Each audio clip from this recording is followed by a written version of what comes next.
You wanted the best. You've got the best podcast. The hottest podcast in the world. The Chris Voss Show, the preeminent podcast with guests so smart you may experience serious brain bleed. The CEOs, authors, thought leaders, visionaries, and motivators. Get ready. Strap yourself in. Keep your hands, arms, and legs inside the vehicle at all times, because you're about to go on a monster education roller coaster with your brain. Now, here's your host, Chris Voss. Hi, folks. It's Voss here from the ChrisVossShow.com. Ladies and gentlemen, the latest things that makes official. Welcome to 16 years, 2,500 episodes of the Chris Voss Show. And Goodreads just named us the top 53rd podcast, top 100 podcast in management. For so there we're getting awards, eh? We haven't gotten awards before, but anyway, it's just kind of fun.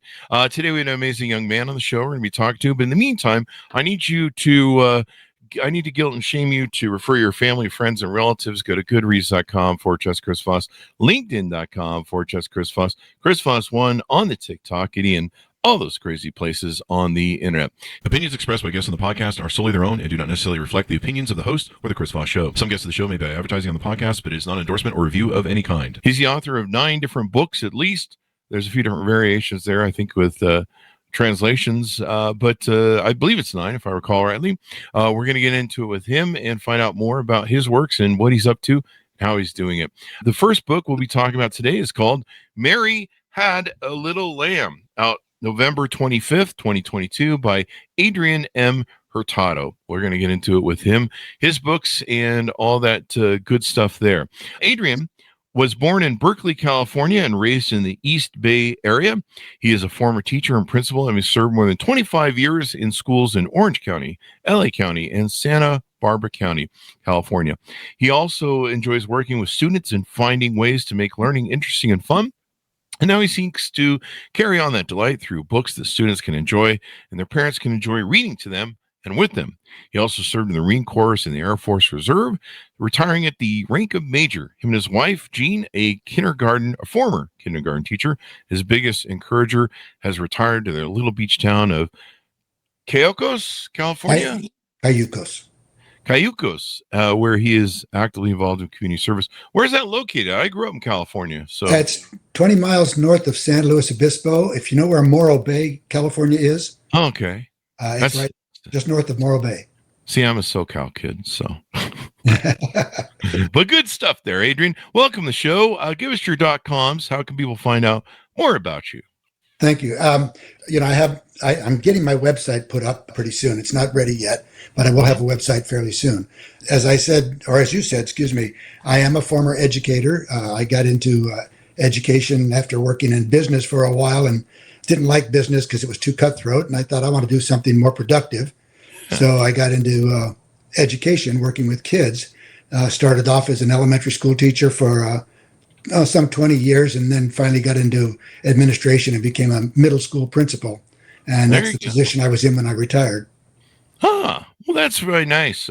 Teachers are the backbone of our society, the backbone of our kids. They have such influence on shaping children. I think all of us as children remember the best teachers we had, the people who really touched our hearts and minds and inspired us to be better and learn more and enjoy learning, for that matter.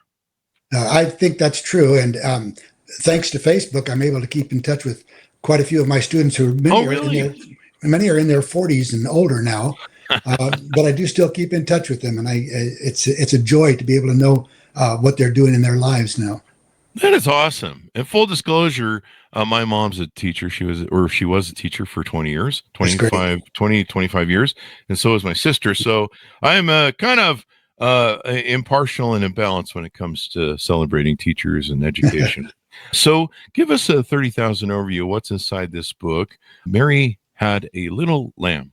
Well, Mary Had a Little Lamb is the story of Jesus. It's a poem. It's written in poetic form from his birth to his ascension. And basically the reason I wrote it was, as I mentioned, I was an elementary school teacher, and I was a fifth grade teacher back in the 80s. And back then we could still celebrate Christmas in the classroom. And I had all these things up on the board for Christmas, and I remember asking my students whose birthday we celebrated at Christmas, and quite a few of them responded Santa Claus, and that threw me for a loop. And so I went home that night, and I actually sat down and wrote that poem that night. Wow. And I came back the next day, and I read it to my kids, and I explained to them whose birthday we celebrated. And it sat on my computer for many years until I finally, it's not the first book I published, but it's the first book I wrote. Wow.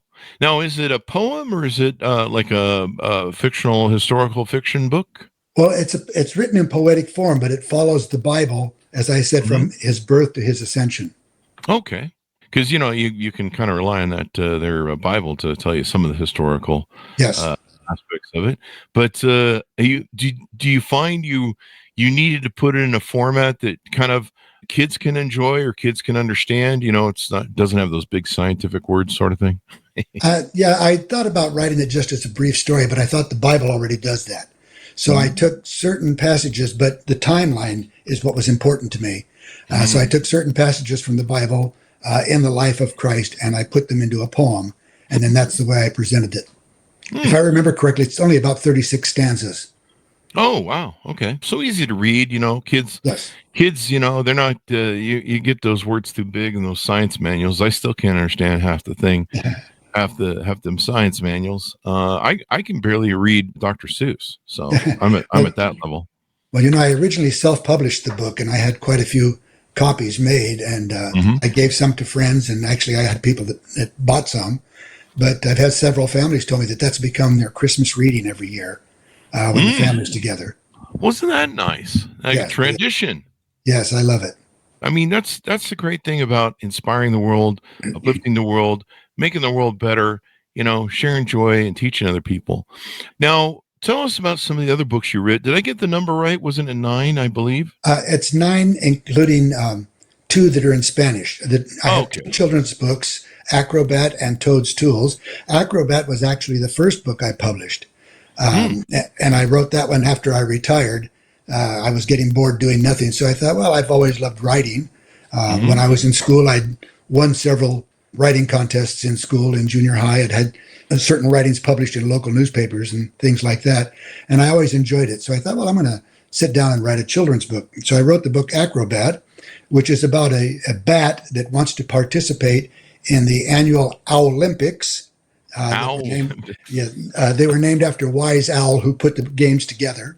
And so they call them the Owlympics. But because bats are nocturnal and the games are held during the day, he has to come up with a way to be able to be out in the sunlight for a period of time in order to be able to compete. And so the book goes through how he does this and the process that he puts himself through in order to be able to stay out in the sun for at least an hour so that he can compete in the Olympics, and then what goes on through that. But it's a very positive book, and it's a family-oriented book with his parents actually finding out. I don't want to tell you too much, but they found out what he was doing, and they didn't tell him, and they show up at the meet, and he doesn't know it. But that turns out to be the greatest thing that happens for him, is that his parents were there to watch him. Yeah. It's always good to have your parents involved and stuff. My parents never showed up to my games. That, or if they did, they cheered for the other players. They were like, yeah, beat him. Beat that kid. Beat his team. They cheer for the other team. Well, I know the feeling. My dad worked a lot. He had 4 kids and my mom to feed. And he didn't, he worked a lot of overtime, so he didn't get to make a lot of my games. I played baseball when I was a kid. And he only made maybe 1 or 2 games the entire time. But whenever he did, I was always glad that he was there. Oh, yeah. That's always good. Yeah. As long as they don't troll you from the bleachers like my parents did. Right. They were like, you suck. Swing harder. That sort of thing. I was like, oh, I need better parents. Anyway, I'm just making stuff up, folks. Don't write my parents. Anyway, what are some of the other books we want to profile here today? Well, the other children's book that I wrote is called Toad's Tools. It's like Toadstools, but instead it's Toad's Tools. I like that spin there. He inherits his dad's tool bag. His dad has passed away. And again, this relates to my dad. My dad was a very hands-on person, liked to help other people do things. He was very good at that. Not like me at all. I'm very different in that way. I'm not really good with my hands and with tools, but my dad was very good with it. And so he has passed away, and he leaves his tools to Toad. And he always told his son Toad that nothing felt as good as helping others. And he always went around the forest doing odd jobs for others. And now Toad has carried on that part of his father in doing that same thing and going out and helping others with things that they need done. Yeah. And he has that same mantra of always saying nothing feels as good as helping others. That's true. That is true. Isn't it, though? Yep. I've always enjoyed that. And that's a great lesson to teach kids. Well, as I said, I'm not really good with tools and stuff, but I'm very good with other things. I am very active in my community. I do a lot that doesn't require me to pick up a tool, which is good. Yeah. Those two books, Acrobat and Toadstools, have currently been released in Spanish. I did the translation myself because I'm of Hispanic background. But just to be on the safe side, my next door neighbor works at the local junior college, and I had him put me in touch with someone from the Spanish department, and I had him proof all my writing. And I've made sure that he got credit in the book because he did an outstanding job of proofing it. My Spanish is very, very formal. I wanted something more colloquial, which he provided for me. And I'm very happy with the outcome. And as I said, both books have currently been released in Spanish. Oh, well, that's awesome, Sauce. Yeah. Tell us about some of the other books. Well, I have 4 other books that are poems. They're called The Patrol, The Dawn, Inside Me, and The Tennis Jock. And they're all stages of my life. And I did them in poetic form. I actually wrote those for various English classes that I took in college at different times. And then I was going to submit them as one book and call it The Poetic Stages of My Life. But when I presented it to my rep, he suggested that I put them out separately.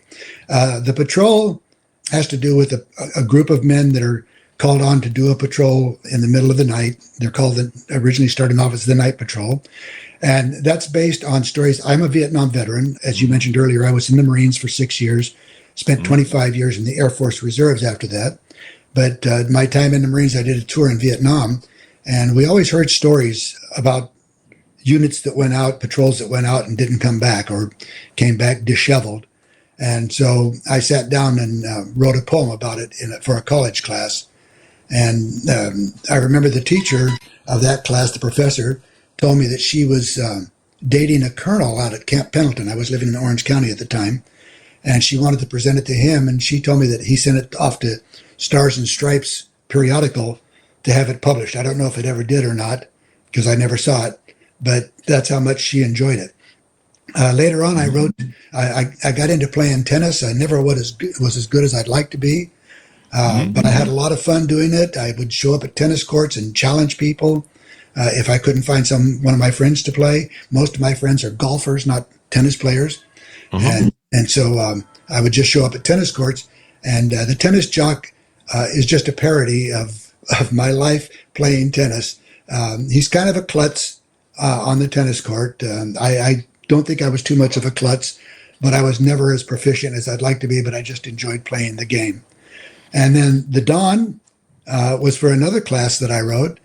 We were to write something that we really enjoyed. And to me, living life as long as I have, I don't think I mentioned to you, I'm currently 77. I'll be 78 next month. There you go. Congratulations. I enjoy the dawn. Every day waking up to a new dawn is very enjoyable to me. And so I wrote this poem about the dawn because that was something that I really enjoy every single day. And then the last book I wrote was just for a class that I went to a seminar in my school district, the last school district that I worked in. And at that seminar, they asked us to write a poem and title it Inside Me. And so that just goes through my entire life of parts of me that were good, parts of me that were bad. For every stanza that starts off with something in my life that was bad, I come back with something that was good, that offsets the bad. And so those 4 poems together, as I said, I was originally going to call them The Poetic Stages of My Life, but my rep suggested I publish them separately, so I did. Sometimes separately is better, one more than the other and all that sort of good stuff. Yeah. So, and these are all children's books that are targeted towards children, inspiring them, helping them learn, giving parents something to read to their kids. Why is that important to be able to spend intimate time, reading to quality time, as it were, reading to your children and making that a part of your interaction with them? Well, I always loved learning. I always loved reading as a child. I always had a book in my hand, no matter where I went. And I do remember, I did mention that my dad worked a lot, but my mom would sit down with us. And sometimes she'd read with us. Sometimes she just played board games with us. But she spent a lot of time with us. And I thought that was really important in growing up, to be able to have that connection with my parents. I don't blame my dad for having to work as hard as he did, because he was the breadwinner, and my mom didn't work outside the home. I did, when I was young, eventually go out and get a paper route to help so that my dad could spend some more time at home, but that didn't offset a lot. But I just enjoyed the time that I did spend with my parents. And I think it's really important that children and parents have a bond that's, not just parent and child, but friends to a certain point. And I mean that not friends that you let them get away with something like you let some of your friends do, because you do have to have a certain amount of order in the household. But you don't have to, I always told my students, whether they did something right or wrong, there were always consequences. I said, and consequence does not mean something bad. It could mean something good. It just means the outcome or the result of what you're doing. And so I would always ask them, are you willing to accept the consequences of what you're about to do? And that kind was just some self-accountability there, right? Exactly. I wanted them to take control of their own lives. Well, that's important, because self-accountability teaches you to grow, teaches you to learn, and everything else, and you become a better person when you take self-accountability for something. Yeah. So when did you first know that you were good at writing and that you had this sort of skill set? What was the first light bulb that maybe went on? Well, when I was in 5th grade, I wrote a poem about being a good student. And my teacher liked it so much, she called the principal in, and he read it. And he asked me if I would be okay with them submitting it to the local newspaper, which was at that time was called the Richmond Independent. I grew up in Richmond, California. And it was submitted to the newspaper, and it was posted in the newspaper. And that was the first time I ever wrote anything like that and had it published. And then in junior high, as I said, I wrote, I won a writing contest, and I won another one in high school. And so I just always enjoyed writing, and I think it was because I read so much. I loved the things that I read, that it led me to wanting to write. And I think that was what I want to say. I can't think of the word I want to use right there. Isn't that funny? All these words I use, and I can't think of the one. It happens to the best of us. Yeah. And so you've written ever since, and I imagine you wrote a lot of reports and different things, being, a principal and a teacher and stuff like that. So and a military officer. I had to write reports there as well. So yes, I did a lot of writing on that from that respect. It's good practice. Yes. It's good practice. No, I think books are so important. They have some of these kids nowadays, they have these, they have all the electronics and the social media that they're exposed to and all that stuff. And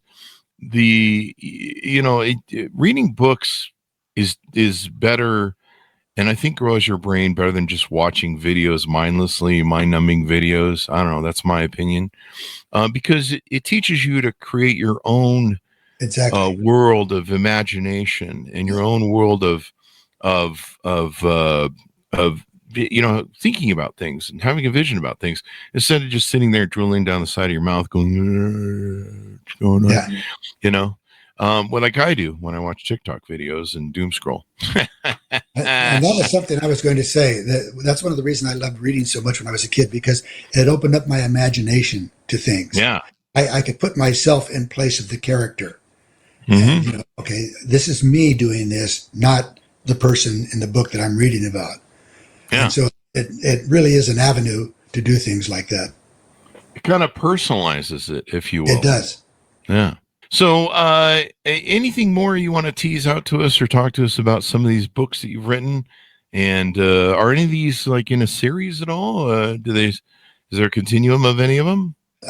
Not yet. As I said, though, the 4 books that I put out that were going to be the poetic stages of my life, they follow in order. The Patrol being first, of course, followed by The Tennis Jock, followed by The Dawn, and then Inside Me. I mean, if you read them in that order, that's the way I wrote them in my life.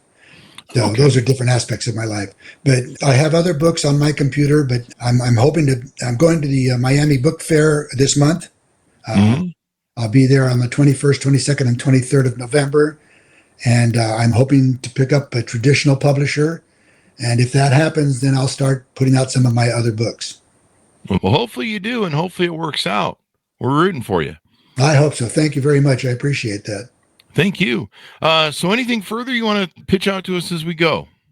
Just want to thank my wife for always being there to encourage me with my writing. She knows how much I love it, and she's always been there to back me. And as I said, I want to thank my parents for being so supportive when I was growing up. They're both gone now, but my 3 sisters, they're also very supportive, and I want to thank them as well. And all my friends out there that have my books that let me know how much their children or grandchildren are enjoying them. That always makes me really feel good when I hear that. Oh, yeah. I mean, totally. So give people a final pitch out as we go out on how they can order up your books and find out more about you. Well, all my books are currently available on Amazon. I think they're on other book sites as well. I'm not sure about Barnes & Noble, but I know for sure they're on Amazon. And it's under Adrian M. Hurtado. And I've always used my middle initial to distinguish from my dad. He was Adrian A. Hurtado. Oh. And so I have always used my middle initial. And actually that helps a lot because I didn't realize how many Adrian Hurtados there are until I just typed in my name without the M. Oh, wow. So there's a lot of them, huh? They come up. Well, there Surprised you the heck go. out of me. You got to make yourself unique. Well, Yep. Thank you very much for coming on the show. We really appreciate it. It's been fun to have you, and you're doing a great job. Keep it up. Thank you, Chris. I really appreciate that. And thank you for this opportunity. Thank you. Order up his book, Mary Had a Little Lamb, that we let off with today, and all of his other books you can find under Amazon and all that good stuff. Thanks so much for tuning in. Go to goodreads.com/Chris Voss, linkedin.com/Chris Voss, Chris Voss1 on the TikTokity and all those crazy places in the internet. Be good to each other. Stay safe. We'll see you guys next time. And that should have us